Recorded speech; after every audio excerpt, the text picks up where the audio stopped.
Today we will be discussing positive discipline for children ages 0 to 3. Parenting is hard. Children do not come with an instruction manual, and we are often left to create our own solutions for problems we never anticipated. Every child is different, and most will push us to our limits as they develop, explore, and grow. During these challenging times, we often either revert to what we know, parenting the way our parents did, or doing everything we can to parent differently than our parents did, so we don't repeat their mistakes. But either way, the tools we have in our tool belt may not always be the most intentional or helpful when it comes to our children. Sometimes we can be our own worst enemy, as well as our child's, as we try to restore order in our home. Positive discipline is a parenting approach that focuses on helping our children achieve success, rather than just stopping bad behavior. By teaching children the skills they need to have desirable outcomes, we give them the confidence and the autonomy to be problem solvers. Focusing on the positive helps children stay engaged and invested in the process. Discipline does not mean punishment. Let's review the differences. Positive discipline puts kids in control of their behavior and decisions by teaching new skills such as self-control and self-regulation. Punishment puts you in control of deciding the outcomes of the child's decisions. The child learns that they can't control their own actions. When you involve them in the solution, they are more invested in the outcome, they are more invested in their future behavior, and they learn to be problem solvers and to take initiative in their own life. Positive discipline focuses on consequences that are reasonable, related to the problem, and resulting from the behavior or action. Punishment often involves consequences that are not directly tied to what happened, such as taking away a privilege or possession. Punishment does little to help a child know how to behave differently. Positive discipline is proactive. It is positive and gives consequences that help correct the behavior. Punishment is reactive to the behavior. It is a penalty for making a mistake and assumes that the behavior is only about doing something bad or wrong, rather than looking at the bigger picture. Punishment is about making the child pay for what they did wrong, rather than teaching. Positive discipline teaches expectations and accountability. It teaches that children can manage their own behaviors through self-control. Positive discipline helps children see the connection between good choices and positive outcomes. Punishment increases power struggles and creates fear and resentment towards the parent or authority figure. A child may learn to be more sneaky and creative in the ways they misbehave so as not to get caught. They are invested in avoiding the punishment more than changing the behavior. Remember, your job as a parent is not to stop bad behaviors, it is to build positive ones. Between the ages of birth and 3, children experience exponential growth physically, mentally, and emotionally. Most of their behaviors are reflective of this development. It is important to frame what they are doing as exploring and learning as opposed to misbehaving. In addition, sometimes what appears to be obstinance, stubbornness, or defiance may actually be an indication of a lack of understanding, delay, or underlying condition. Instead of labeling your child, get curious. Is what you are expecting of them developmentally or age appropriate? Could there be a reason they are not responding the way you hope they would? Could they be in pain? Could there be vision, hearing, cognitive, or physical issues you haven't realized? Could they have emotional needs that are not being met? Or is there a situation where they are not physically or emotionally safe? In order for children to succeed, it is our responsibility to provide them with personal power and autonomy, perceptions of capability, a sense of belonging, and social and life skills. Power and autonomy for a toddler looks very different than it would for an adult. It is our job as parents to provide safety and boundaries for our children, as their brain is not developed enough to navigate the world on their own. But we can still help them feel in control by giving them choices and honoring their wants. You can help do this by 1. Giving them choices. Do you want your princess dress or your giraffe shirt today? Would you like to have bananas or apples with your oatmeal? Should we draw with crayons or finger paint for our activity? You notice there is an element of expectation in each question, but the children get to practice recognizing what they want. It is expected that you get dressed, but what do you want to wear? We are having oatmeal for breakfast, but what fruit do you want to go with it? We are going to do an art activity. Which medium would you like to use? Your child gets to make decisions within the structure of already acceptable outcomes. 2. It is important to honor their desires, even if they are not able to do what they want in the moment. Validate them. I see that you chose blue. That's an excellent color. Oh, do you want apples? Apples are so yummy. You are so angry that we have to leave the playground. You love to play with your friends and you don't want to go. I don't like it when I have to stop doing something fun either. Perceptions of capability is a way of saying that we help children believe and see that they can do hard things. We do this by praising them when they do something new or difficult, or anything at all. We notice what they are doing right. We teach them at their level. We are patient with them and give them multiple opportunities to learn. We encourage them to keep working at something difficult. We don't step in immediately when something is hard. We take the time to let them figure it out. Remember, children learn by doing. Giving children a sense of belonging is paramount. Make them feel a part of things. Find ways that they can help around the house, even if it isn't helping. Remember, the point of parenting is not to accomplish something in the moment, but to teach. Find ways that they can help with dinner. When you are sweeping, give them a broom too. If you play a game with friends, let them be on your team. Tell them you love them. Tell them how your family wouldn't be the same without them. Thank them. See them. Teaching social and life skills sets your children up for success in the future. Let them have opportunities to meet and interact with a variety of people. Let them practice boundaries. Teach them social rules, like saying, "Hi, how are you?" But do not require them to give hugs, kisses, high fives, or to speak to people they don't want to. Teach them how to be responsible. We clean up our messes. We are kind to other people. The best way possible to teach our children is by example. Model the behavior you would like to see. Before we get into discussing specific strategies, it is important to keep in mind, no one parenting tool is going to work all the time. It is good to have multiple tools in your parenting toolbox. Skills will have to be adapted and new skills added as your child grows and their needs change. Having healthy, non-punitive alternatives in your toolbox can prepare you to avoid the temptation to punish when your child challenges you. Always be aware of your child's abilities. Adapt tools that fit to your child's needs. We never want to expect something of our child that they are not yet able to do. Challenging them to push just beyond their comfort level is how children learn, but we want to build confidence and help them experience success so that they continue to try and stay engaged. Today, we are going to talk about 8 different methods for implementing positive discipline with your toddler. Method 1, get your child involved. Children learn by doing. Make them a part of your day. When you do the laundry, let them put the clothes in the washer or take them out of the dryer. Let them push the start button. Give them options. Do you want to ride in the laundry basket or on mom's back? Talking to your children, asking your child questions, and giving them choices engages the thinking and problem-solving part of their brain. When a child is using this part of their brain, they stay more emotionally regulated. You have more of their buy-in about what is happening in the moment. Role-playing is a great way to keep your child's thinking brain online. Wait for a positive moment when the child is regulated and ready to learn. Start with a positive, then explain to the child the problem, or even better, have the child explain the problem to you. Have them come up with a more desirable behavior and have them explain why that would be better. Practice the new behavior and then praise your child. Role-playing could look like this. What a pretty picture you are drawing. Rachel, when you came in from outside, you threw your shoes on the floor. What do you think we should do with our shoes when we come in? Put them in the shoe basket. I love that idea. Why do you think that would be better? Then it's not messy and we don't trip on them. I love that. Yes, then we don't trip on them. Great idea. Let's practice. Why don't you put on your shoes and we can walk in and put them where they go? And then the child could then put their shoes away correctly. Wow, Rachel, good job putting your shoes away. You are so responsible. Keep in mind, this will work better with older children, or children closer to 3 that function at a higher cognitive level. Always keep discipline, age, or development appropriate. Involving children in deciding consequences is a great way to help them make the connection between behavior and outcomes. For example, if Johnny hit his sister Sarah, you could have this conversation with him. Johnny, Sarah is sad. Why do you think she is sad? Because I hit her?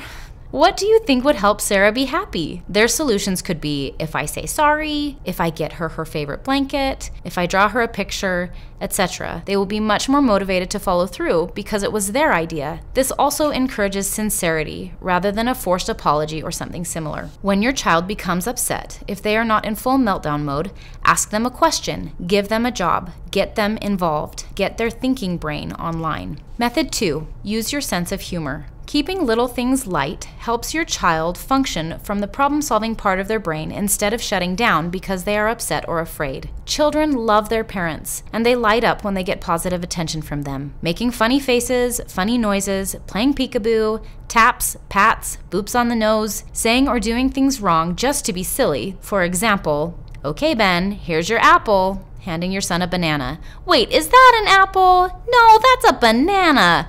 Mommy's so silly." Or, "The chicken says oink." "Wait, what? It doesn't? What does the chicken say?" "Oh, cluck cluck, you're right." Make sure the child is at a cognitive level where they understand that you are being silly so you don't confuse them. Exaggerate it. Make it very playful. Race to the car. Fly your child out the door. Jump, skip, or hop to a destination. Sing silly songs. Switch roles. Act like a toddler yourself. Have your child pretend to parent you. Play make-believe. Think of ways that you can build a stronger relationship with your child through humor. What are some ways you can build fun and laughter into some of your routines? Method 3. Teach respect by being respectful. Parenting is much less about the behavior of the child and more about the behavior of the parent.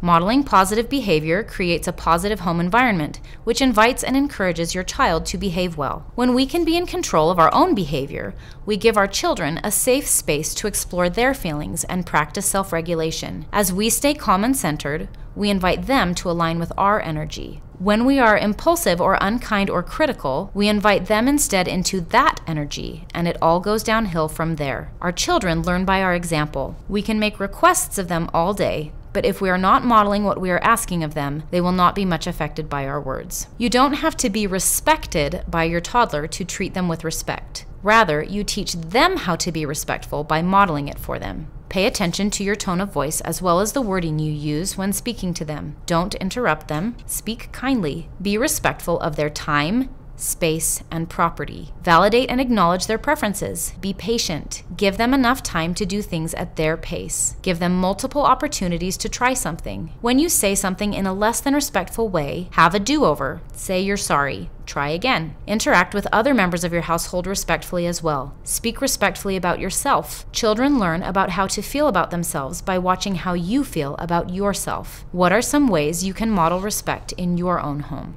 Method 4. Get into your child's world. Find the things that interest your child and get down on their level, both literally and figuratively. Play with them, letting them take the lead. Take turns. Talk to them about what they're playing with and what they're interested in. Respond when they initiate a conversation about anything. Express empathy for your child. When they are upset, they may want something in particular, like a specific toy or more time on the playground. But as much as they want that thing, they want to know that their feelings matter also. Often as parents, we try to distract or we can be dismissive. Think about how they are feeling from a toddler perspective, not an adult perspective. It may not seem like a big deal to you that they don't get fishy crackers for lunch, but to them, it is. You don't have to feel the same way to acknowledge that that is how they are feeling. Recognize your agenda is not theirs. To you, it may be important to eat healthy meals, or arrive places on time, or have a clean house, or share your belongings. Those are not a toddler's priorities. The next time your child is upset, before redirecting, distracting, moving on to the next thing, or getting angry at them for their outburst, try this. Mirror and label their feelings. While making a disappointed face, not that you are disappointed in them, but that you see that they are disappointed. You're mad. You really want to stay at the park. You are mad, mad, mad. You love playing at the park. It is so fun. There are swings and slides, and you love to scoop the sand. You wish you could play at the park all day. I wish we could stay longer too. That would be so fun. Continue until your child feels seen and understood. Next, set the expectation. Right now we have to go to the store. Would you like to come back to the park another day? If they have thrown themselves on the floor, you can do that too. If they are flailing their arms, copy it gently. If they are doing something inappropriate, you can narrate the behavior, but don't copy it. You can say something like, "You are so mad you want to throw your toys," or "You are so mad you want to hit." Of course, we wouldn't actually allow something like hitting. This would be a great time to incorporate some of the other tools in your toolbox. Use humor and make it fun. Ask the child if they would like you to fly them to the car like Superman. Get the child involved. Ask if they can carry the diaper bag all the way back to the car. These ideas usually only work after they are somewhat regulated. Control your own emotions and invite them into your positivity instead of being pulled into their negativity. Most of the time, when you show the child you understand and they feel validated, they will be able to move on. If this is a challenging behavior for you and your child, we will talk about that in an upcoming slide. What are some ways that you can connect with your child, get down on their level, and show interest in their world? Method 5.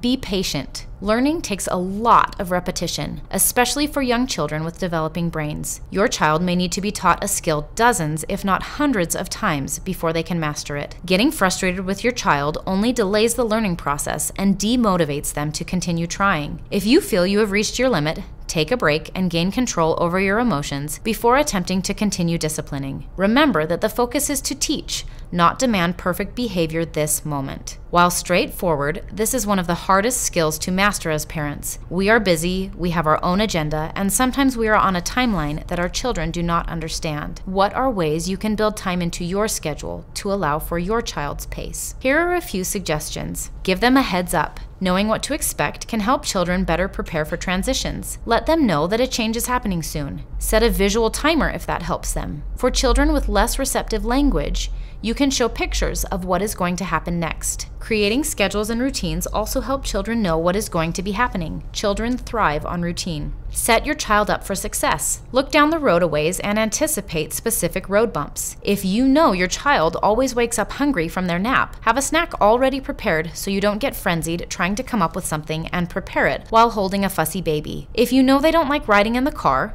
have a special toy or activity that helps them look forward to it. If you know your child has a hard time winding down for bed, plan an activity after dinner that wears them out, or have a soothing bedtime routine. Anticipate setbacks and create solutions before patience is in short supply. Take care of yourself. Make sure you are getting enough sleep, eating balanced meals, and that you are able to get some time to recharge. Create a support network so that you have people to talk to when you are stressed. Taking care of your own needs helps you stay in an emotionally and mentally healthy place. None of us are perfect as parents, and some days will be better than others. When you find yourself short on patience, find a place to take a step back and regroup. Be patient with yourself as well. Method 6. Redirect your child away from the undesired behavior. Help them find a way they can express themselves that is appropriate. For example, if a child is throwing rocks, you can provide them with a soft ball that they can throw into a laundry basket. Or you can play an active game, running or jumping, to get their energy out. Providing enough supervision can help you redirect their behavior quickly. It is helpful to have a handful of engaging and exciting toys or activities available before an issue arises. A large percentage of undesirable behavior in children is attention seeking.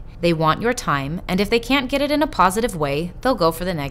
Because, as we all know, it's the negative behavior that gets our attention. The adage, where the attention goes, the behavior grows, proves very true in parenting. Rather than focusing on what your child is doing wrong, focus on what you would like to see. For example, instead of, "I told you not to splash water out of the tub," try, "Honey, let's keep the water in the tub." Instead of, "No, we don't throw blocks," try engaging your child. "Ooh, can you build a tower as tall as you are?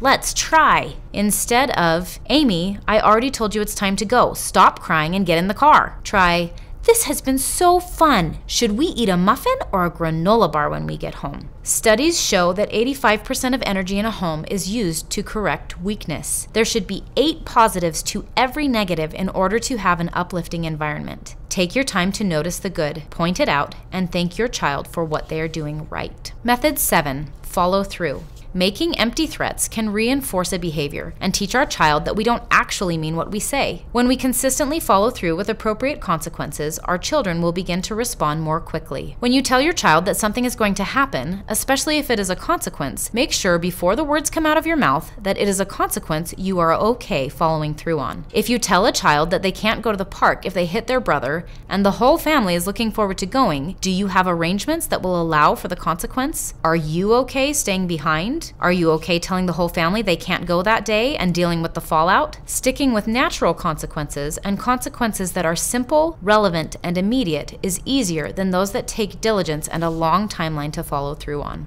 It is important as a parent to keep little things little. As much as you can, try not to dole out consequences and correction unless it is absolutely necessary. Positive parenting specialist Ralphie Jacobs says that only about 5% of children's behavior should be classified as consequential. The rest should fall into the category of appropriate behavior or inconsequential, though potentially inappropriate behavior. If it feels like you're correcting more than the 5%, take an inventory. What behaviors can you let slide? Do you have the space to let kids be kids? A lot of the behavior is attention seeking and will go away when you don't respond to it. In the situations where a consequence is given, follow through with what is said in a kind but firm manner. Do not speak more than is necessary, and make sure not to shame your child. Method 8. Accept your child's uniqueness. Just because a child engages in a way that is different from your own personality does not make it bad or wrong. Consider the positive side of attributes that may initially seem negative to you. How could this trait help them in some way? Could it set them up for success in a specific role or career later in life? How can you as a parent support the development of this skill in a healthy way and allow your child to have their own unique personality? Business leaders, innovators, dreamers, politicians, law enforcement all require certain character traits. You may be a pacifist, but if your child is a mover and a shaker,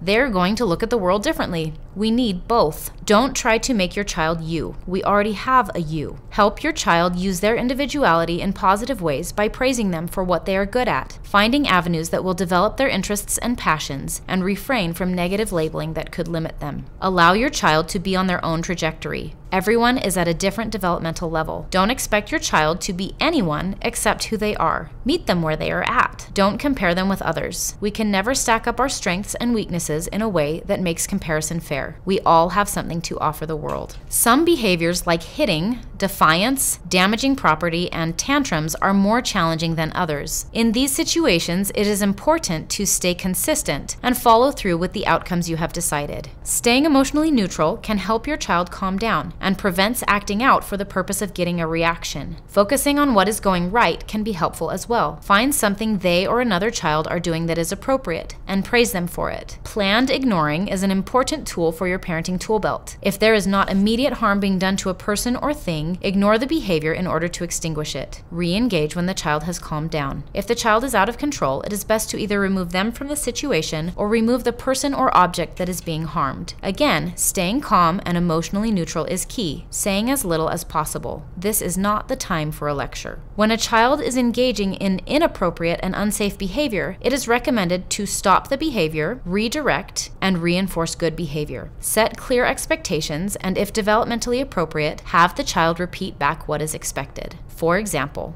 if the child is hitting, you could say, "David, we do not hit. We can use our hands to play with Play-Doh or to draw. Which would you like to do?" This would be a good time to get curious, as we discussed earlier. What other factors could be at play here? What else could be going on in this child's life that might cause them to act out? Are they needing attention? How can I give them attention in a positive way? Could they be tired, hungry, or hurting? Could something be happening in their life that is emotionally distressing to them? What in the environment is enforcing this behavior? How can I change the environment to decrease reinforcement or opportunity to misbehave? Some things to think about. If your child always opens the lowest drawer in the kitchen and pulls out sharp objects that they are not allowed to touch, move the objects somewhere safer. Put items you are okay with your child playing with in that drawer. Put child locks on the drawers you do not want your child to get into. Set them up for success by adapting the environment. Ask yourself, when my child misbehaves, does he get a lot of attention from me? To children, attention is attention, and if they get it by misbehaving, they'll take it. Ask yourself, what can I do to neutralize my response when my child misbehaves in order to not reinforce this behavior? How can I make sure to build positive reinforcement into my day and praise my child while they are behaving well? Children with mental, emotional, physical, or medical complications have an added dimension when it comes to behavior. Understanding how your child is impacted by these components can help you know the best way to help them. It may be appropriate to seek a diagnosis or clinical opinion. Sometimes additional support may be needed in the form of clinical specialists, therapy, respite care, and additional help from family, friends, or other resources. Children learn through play. It is their work. Studies have shown that a child can develop new brain synapses associated with mastering a new skill 20 times faster when used in play. 20 times faster. As parents, we need to provide opportunities for our children to experience play, alone, with us, and with others. Limiting screen time as much as possible allows the space and time for children to explore, problem solve, and be creative. Children develop cognitive and motor skills as they navigate their environment, use their hands, and use their imagination. Messy play, climbing around, and being outside incorporate essential sensory experiences that help our children stay regulated. Playing with our children in an interactive way builds language and social and emotional skills into their development. The CARE model suggests that taking even 3 minutes a day to interact with your toddler in child-directed play can have huge impacts on your relationship and their behavior and development. They suggest 3 do's and 3 don'ts. The do's are imitate, narrate, and praise. you do what they do. If they are driving a car, you drive a car. If they are banging spoons together, you bang spoons together. If they say anything, you repeat it back to them. For example, if they say, look, you would also say, look. If their horse neighs, you neigh as well. As they play, you can comment on what you see happening. Oh, you're driving the car over the bridge. Praise your child for what they are doing, and the more specific, the better. I love that you drew a smiley face. You are an amazing artist. Look at those beautiful eyes. The don'ts are, don't criticize or correct, don't lead the play, and don't ask questions. We want this to be a very positive and pure interaction. There may be times later when correction is appropriate, but unless there is actual physical harm to person or object, save it for another time. Even if the child is acting out a violent scene with their toys, this is not the time to teach about compassion. Let your child lead the play. It may get boring, but that is why it is kept so short. You can do anything for 3 minutes, right? Refrain from adding to their story, like having your action figure say, let's go over here. Just copy, copy, copy. It is empowering for a child to make the decisions in their play and to have their parent fully on board. When we direct the play or take over, it can shut them down. Asking questions can stress them out as well. This is a hard one for us as parents. Turning a question into a statement takes a lot of practice, but it gives the child the choice to respond or not without feeling pressure or an expectation. The question, where does the coin go, can be rephrased to coin goes in when role-playing. Instead of saying, oh, is the puppy sad? You could say, the puppy is sad, to which they could continue playing or respond, yeah, he's sad. Or, he's not sad, he's tired. It leaves the interaction open-ended. Is there a time you could set aside each day to put away all distractions and be fully present with your child as they play? How can you allow for more play in your child's day? How can you establish an environment in your home that encourages play? Think for a moment about how different a typical day is from the perspective of your toddler. Imagine for a moment you are them. You have to wait in your bed until someone comes to get you. Someone else chooses what you wear, what you eat, when it is time for you to be cleaned. Getting onto a couch requires you to lift your leg to the height of your shoulder. No one understands you. You don't know how to tell them what you want. A lot of the time, you don't know what you want. In a crowd, you are looking at everyone's knees. You can't see what is happening around you. When someone yells at the dog, it scares you. You don't know why they're angry, or if they're angry at you. People ask you to do things you don't know how to do. It is very frustrating and overwhelming. When you try to express your frustration,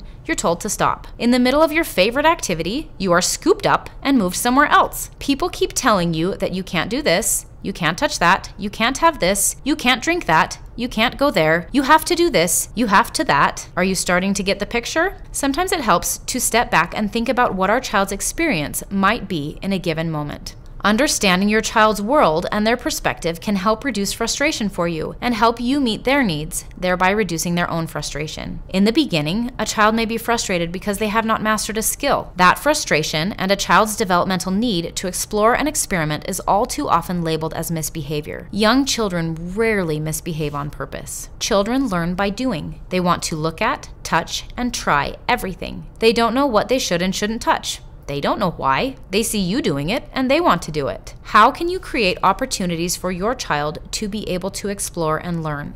You could take them to children's museums, parks. You could create sensory bins for them where they get to touch lots of different textures. You can have areas of the house where they're allowed to touch everything within their reach. You can teach them how to be gentle with delicate objects, babies, and animals. You can show them how to use certain things. You can show them what is dangerous and why. You can involve them in what you are doing. Find a way that they can help if they want to at their own level. Keep in mind that a child's birth order, size, and abilities all have a strong influence on a child's behavior and their perception of the world. Remember that children are children, not mini adults. Their concepts of reality and fantasy are different than those of an adult. Patience is a skill they have not yet mastered. Giving children the grace to be exactly where they should be developmentally can drastically reduce frustration for both parent and child.